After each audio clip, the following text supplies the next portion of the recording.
নমস্কার, দেখছেন talk to Bangla. আমি অভিষেক রয়েছে আপনাদের সাথে। এই মুহূর্তে যে খবর নিয়ে উপস্থিত হয়েছে, রাহুল গান্ধী লোকসভার বিরোধী দলনেতা, তিনি একদম অ্যাটম বোম যেটা ফাটিয়েছিলেন ইলেকশন কমিশনের ভোট চুরির বিরুদ্ধে গত 7ই আগস্ট, তারপর থেকে কিন্তু একটাই প্রশ্ন সারা দেশে ঘুরে বেড়াচ্ছিল যে তৎকালীন ইলেকশন কমিশনার যিনি ছিলেন রাজীব কুমার, তিনি এখনো পর্যন্ত মুখ খুলছেন না কেন? তিনি তার দোষ স্বীকার করছেন না কেন? তিনি কোথায়? তার এখনো পর্যন্ত কোনো খোঁজ পাওয়া যাচ্ছে না কেন?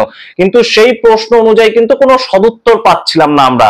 এবং রাজীব কুমার নিজেও আমরা বিভিন্ন সময় প্রশ্ন রেখেছি যে যার বিরুদ্ধে এত বড় অভিযোগ উঠছে, যার সময় এত বড় একটা রীতিমতন ভোট চুরি হয়েছে, এরকম অভিযোগ তুলছেন রাহুল গান্ধী, বিভিন্ন স্টেটের ক্ষেত্রে সেটা হয়েছে, তাহলে সেই ইলেকশন কমিশনার তিনি তো এখনো পর্যন্ত রয়েছেন এবং তিনি কোথাও না কোথাও ভারতেই অবস্থান করছেন, কিন্তু তিনি কেন মুখ খুলছেন না? তাহলে কি রাজীব কুমারকে কোনোভাবে একদম দেশের বাইরে পাঠিয়ে দেওয়া হয়েছে কোথাও? তিনি কি কোথাও গা ঢাকা দিলেন? এই সমস্ত প্রশ্নগুলো উঠছিল, কিন্তু আজ রাজীব কুমার নিজেই মুখ খুললেন এবং তার পরবর্তীতে যেভাবে তিনি মুখটা খুললেন সেটা কিন্তু রীতিমতন নরেন্দ্র মোদী এবং এনডিএ সরকারের একদম চেয়ার কাঁপিয়ে দেওয়ার মতন। এবং সেখানেই কিন্তু রীতিমতন এই মুহূর্তে প্রশ্ন উঠছে যে এই যে রাজীব কুমারের বক্তব্য সামনে এলো, সেটা নিয়ে তো এবার সংসদের অভ্যন্তরে রীতিমতন ঘিরে ধরবে বিরোধীরা আইএনডিআই এর জোটের পক্ষ থেকে এনডিএ সরকারকে কিংবা নরেন্দ্র মোদী অমিত শাহকে। সেই সমস্তটাই নিয়ে আজকের এই বিস্তারিত প্রতিবেদন। কি বললেন রাজীব কুমার সবটাই বলবো আপনাদের। তার আগে অবশ্যই টক টু বাংলা ইউটিউব চ্যানেলটিকে সাবস্ক্রাইব করে দিন,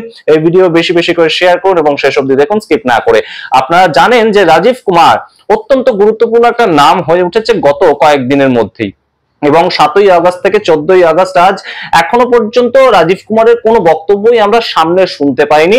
কিন্তু রাজীব কুমার বলছেন না কেন? রাজীব কুমার নিজের অবস্থানটা একদম প্রকাশ্যে আনছেন না কেন? এই প্রশ্ন কিন্তু বারংবার বিভিন্ন মহলে উঠেছে, কিন্তু রাজীব কুমার চুপ ছিলেন। এবং সবচেয়ে গুরুত্বপূর্ণ যে ফ্যাক্টরটা, ইলেকশন কমিশন তারাও এখনো পর্যন্ত তাদের বিরুদ্ধে এই যে ওঠা অভিযোগ সেটা নিয়ে কিচ্ছু বলেননি। তারা শুধুমাত্র রাহুল গান্ধীকে একটা হলফনামা জমা দিতে বলেছেন যে আপনার যা যা অভিযোগ আছে সেটা আপনি রিটেন আকারে জমা দিন।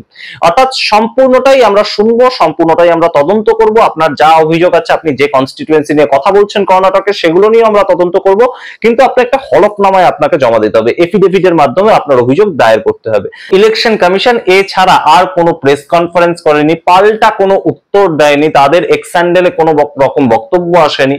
তারা তাদের নিয়মিত যে কার্যকলাপ সেগুলোর যে অ্যাডভার্টাইজমেন্ট করা সেটাই করে যাচ্ছিলেন তাদের সোশ্যাল মিডিয়ায়। কিন্তু এই মুহূর্তে রাজীব কুমার, তিনি প্রাক্তন ইলেকশন কমিশনার ছিলেন, এখন জ্ঞানেশ কুমার গুপ্তা আছেন, তার আগে ছিলেন রাজীব কুমার। এই রাজীব কুমার সরাসরি একটা বক্তব্য আজ রেখেছেন এতদিন পর, এবং তার বিরুদ্ধে ওঠা অভিযোগ সেই নিয়ে তিনি কিছু না বললেও তিনি যে কথাটা স্পষ্ট করে দিলেন তিনি দেশের বাইরে কোথাও যাননি। তাহলে তিনি আছেনটা কোথায়? এই প্রশ্ন কিন্তু উঠছিল, এই যে তিনি কি দেশের বাইরে পালিয়ে গিয়েছেন, তাকে কি কোথাও দেশের বাইরে বের করে দেওয়া হয়েছে? সোশ্যাল মিডিয়াতে এই প্রশ্নগুলো কিন্তু উঠছিল।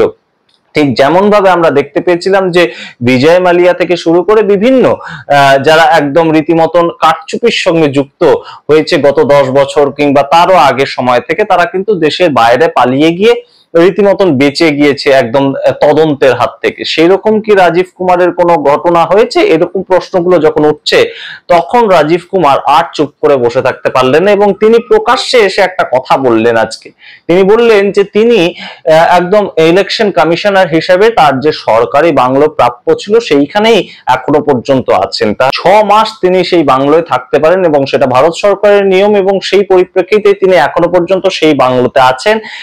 এবং তারপরেও যদি তিনি চান সেই বাংলোতে তিনি কিন্তু আরো 6 মাস থাকতে পারেন সরকারের থেকে অনুমতি নিয়ে। এবং সেই প্রেক্ষাপটে তিনি জানিয়ে দিলেন যে তিনি বাইরে কোথাও পালিয়ে যাননি, বরঞ্চ তিনি এখনো পর্যন্ত দেশেই রয়েছেন। কিন্তু এখানেই যে প্রশ্নটা এবার উঠছে যে এই মুহূর্তে যেভাবে সুপ্রিম কোর্টে কেসটা এসআইআর নিয়ে চলছে, এবার যদি একদম কংগ্রেসের পক্ষ থেকে কিংবা আইএনডিআই এর জোটের যে কোনো একটা পক্ষ এই ভোট চুরির যে একদম অভিযোগটা রাহুল গান্ধী এনেছেন সেই অভিযোগটা নিয়ে একদম সুপ্রিম কোর্টে চলে যায়, কিংবা কোথাও একটা সাধারণ এফআইআর করে দেয় এই রাজীব কুমারের বিরুদ্ধে, তাহলে তো রাজীব কুমারকে এবার সরাসরি প্রশ্নের মুখোমুখি পড়তে হবে এবং সেখানে তো মোদী সরকার রীতিমতন বেকায়দায় পড়বে। এইটাই কিন্তু এই মুহূর্তে রীতিমতন একটা চর্চার বিষয় যে রাজীব কুমার কি মুখ খুলে এই মুহূর্তে নিজের বিপদ নিজে যতটা টেনে আনলেন, তার থেকেও কি তিনি বিপদ টেনে আনলেন মোদী এবং অমিত শাহের? তার কারণ বারংবার কিন্তু রাহুল গান্ধী বলেছে যে এই যে ভোট চুরিটা হয়েছে বিভিন্ন জায়গায়,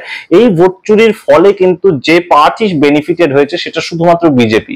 সুতরাং প্রত্যেকটা কিন্তু জায়গায় আঞ্চলিক বিভিন্ন দল রয়েছে, অর্থাৎ মহারাষ্ট্রের ক্ষেত্রে যেমন রয়েছে শিবসেনা, মহারাষ্ট্রের ক্ষেত্রে এনসিপি রয়েছে, অন্য বিভিন্ন দল রয়েছে। আমরা অন্য অন্য জায়গার বিভিন্ন পার্টির কথা জানি যেগুলো আঞ্চলিক পার্টি, সেগুলো হয়তো বিজেপির সঙ্গে অ্যালায়েড ভাবে রয়েছে। সেটা বিহারের ক্ষেত্রে জেডিইউ ঠিক যেমন ভাবে রয়েছে, কিন্তু তাদের কথা রাহুল গান্ধী বলেনি। রাহুল গান্ধী সম্পূর্ণভাবে বিজেপি বেনিফিটেড হয়েছে এই কথাটা বলেছে, অর্থাৎ ইলেকশন কমিশনকে ম্যানেজ করার মাধ্যমে, কিংবা বলা যেতে পারে রাজীব কুমারকে ম্যানেজ করার মাধ্যমে একদম ভারতীয় জনতা পার্টি ভোট রেগিং সেটা কিন্তু করিয়েছে, এটা অভিযোগ করেছিলেন রাহুল গান্ধী। এবার এই নিরিখে এখন যেহেতু তিনি একদম সরকারি আবাসনে রয়েছেন বলে তিনিই জানিয়ে দিয়েছেন, তাহলে সেই ক্ষেত্রে কি কোথাও গিয়ে পরবর্তীতে তার নামে যদি একটা সরাসরি এফআইআর হয়, কিংবা তাকে যদি একদম তদন্তকারী সংস্থা ডেকে নিয়ে যায়, সেই ক্ষেত্রে মোদী এবং অমিত শাহের নামটাও সামনে বেরিয়ে আসবে না, এই প্রশ্ন উঠছে। এবং তার সঙ্গে আরেকটা খুব গুরুত্বপূর্ণ বয়ান উঠে এসছে রাহুল গান্ধীর পক্ষ থেকে। রাহুল গান্ধীর কাছে যখন সাংবাদিকরা জানতে চান যে আজকে এই মুহূর্তে রাজীব কুমার এই ধরনের একটা কথা বলেছেন, তার নিরিখে কি আপনি কিছু বলতে চান, তখন একদম সরাসরি রাহুল গান্ধী একটাই ছোট্ট উত্তর দিয়ে চলে যান যে আগে আগে দেখো হোতা হ্যায় ক্যা। এই যে উত্তর, এটার মাধ্যমে কিন্তু রীতিমতন একটা গুরুত্বপূর্ণ ইঙ্গিত দিয়েছেন বলেই দেশের রাজনৈতিক পর্যবেক্ষকরা মনে করছেন। এবং এই মুহূর্তে রাহুল গান্ধী শুধুমাত্র কর্ণাটকের যখন ভোটটা নিয়ে সেটার তথ্যগুলো সামনে আনছেন, তখন কিন্তু তিনি বলেইছিলেন যে আমরা শুধু কর্ণাটকের যে ভোটার লিস্ট, যেটা 7 ফুট হাইট এবং প্রায় 200 কেজি ওজন, সেটা আমরা পর্যালোচনা করতে আমাদের 6 মাস সময় লেগেছে। এবং সেটার পরবর্তীতে যদি দরকার হয় আমরা মহারাষ্ট্র নিয়েও এরকম পর্যালোচনা করে দেখিয়ে দেবো যে কিভাবে ভোটে কারচুপি হয়েছে, ভোটার লিস্টে কারচুপি হয়েছে। যেভাবে মিন্টা দেবীর নাম বেরিয়ে এসেছিল, যে মিন্টা দেবীর একদম নামাঙ্কিত টি শার্ট পরে পার্লামেন্টের বাইরে প্রিয়াঙ্কা গান্ধী থেকে সবাই একদম ধর্ণা দিয়েছিলেন, তারা দেখিয়েছিলেন যে মিন্টা দেবীর বয়স 124 বছর দেখানো হয়েছে। সেই জায়গা থেকেই কিন্তু এই মুহূর্তে অত্যন্ত গুরুত্বপূর্ণ একটা বক্তব্য উঠে আসছে যে আগে আগে দেখো হোতা হ্যায় ক্যা, সেটার মাধ্যমে কি বোঝাতে চাইলেন রাহুল গান্ধী। তাহলে কি রাহুল গান্ধী আরো বড় কোনো কিছু নিয়ে প্রস্তুত হয়ে রয়েছেন, যেটার মাধ্যমে তিনি এতটা কনফিডেন্টলি বললেন? ঠিক যেমন কয়েক সপ্তাহ আগে সংসদের বাইরে তিনি বলেছিলেন যে তার কাছে এমন কিছু রয়েছে, এমন কিছু প্রমাণ রয়েছে যেটা তিনি পাবলিক করলে একদম ভারতবর্ষের যে নির্বাচন কমিশন তাদের উপর থেকে মানুষের ভরসা উঠে যাবে। এবং যেটা কিন্তু গত 7 দিন ধরে হয়েছে, আমরা দেখতে পাচ্ছি সেটা হয়েছে। একদম ইনস্টাগ্রাম থেকে, ফেসবুক থেকে, প্রত্যেকটা জায়গাতে সোশ্যাল ইনফ্লুয়েন্সাররা কিন্তু মজা করছে রীতিমতন ইলেকশন কমিশনের যে কার্যকলাপ সেটাকে নিয়ে। এবং সেই পরিবর্তে এই মুহূর্তে রাহুল গান্ধী যে কথাটা বলছেন যে আগে আগে দেখো হোতা হ্যায় ক্যা, সেটার মাধ্যমে কি কোথাও গিয়ে আরো বড় কিছু বিস্ফোরক তিনি তথ্য সামনে আনবেন, তেমনই কি একটা ইঙ্গিত দিলেন? এবং তাতে কি মোদী শাহের আরো চাপ বাড়বে রাজনৈতিকভাবে? কি মনে করছেন আপনারা? অবশ্যই কমেন্ট বক্সে কমেন্ট করুন, জানান। দেখতে থাকুন টক টু বাংলা। অবশ্যই টক টু বাংলা ইউটিউব চ্যানেলকে সাবস্ক্রাইব করে দিন, প্রত্যেকটি ভিডিও লাইক, কমেন্ট, শেয়ার করে দিন। ধন্যবাদ।